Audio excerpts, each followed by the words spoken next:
morning po family mga kapiesta, mga kapapers. Duty na naman po si kapiesta. Kaya araw-araw fiesta na naman po Quezon City Drug Treatment and Rehabilitation Center. Ang lulutuin po nating agahan ng family ay pansit bihon po. Sasamahan po natin ang nilagang itlog yan, siyempre para healthy ang family. Thank you so much po family mga kapiesta. Mag-i-start na naman po tayo. Let's go! Ay ko naman, tumumaupakan. Bawang sibuyas po, gagamitin natin po isa. Ito naman po yung manok na tinagtad. Ay, sasahog natin. At ito naman po yung mga gulay na gagamitin natin.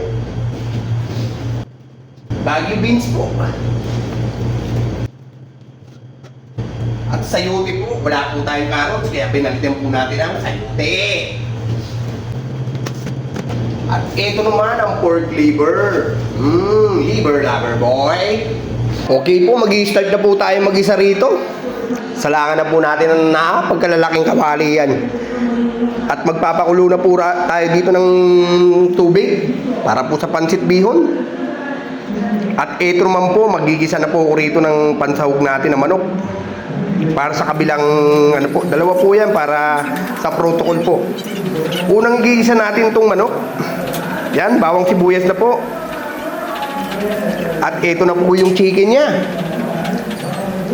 Timpla na po natin yan ng toyo at paminta. Siyempre, mekos-mekos. Mekos-mekos lang, mekos. Mekos. Okay po, okay niya. Isa naman. Ito naman po yung pork liver naman niya. Iisa po natin. Siyempre, bawang sibuyas pa rin yan. Yan po. Ito na nga po yung pork liver niya. Lagay na po natin yan. Toyo. At paminta pa rin syempre. Then mekos-mekos. Yan po. Mekos-mekos lang po. Okay, tanggalin na po natin yan. At dito na po tayo ulit sa timplahan na po natin ng toyo yan. Paminta po at cube, siyempre. Takpan natin. Dagdagan po natin yan ng bechin at saka oyster sauce po. Hindi po yan mawawala sa pansit.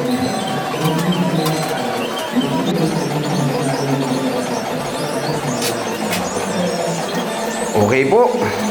Ilalagay na po natin dito yung unang ginisa natin na chicken. Yan po. At dito naman po sa kabila yung liver pork. Magkaiba po yan kasi may protocol po tayo sa at ilalagay ko na nga po yung mga gulay rito.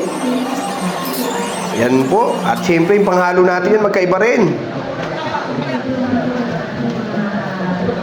Ito na nga po. Ilalagay ko na nga po rito yung pansit bihon niya.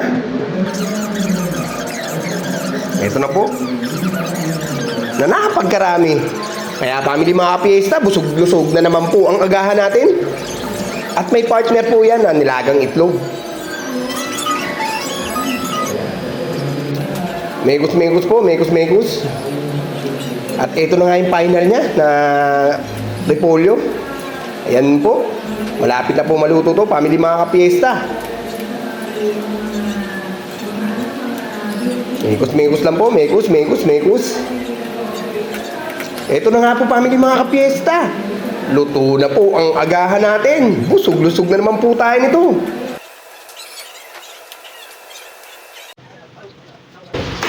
Okay na to. Okay na.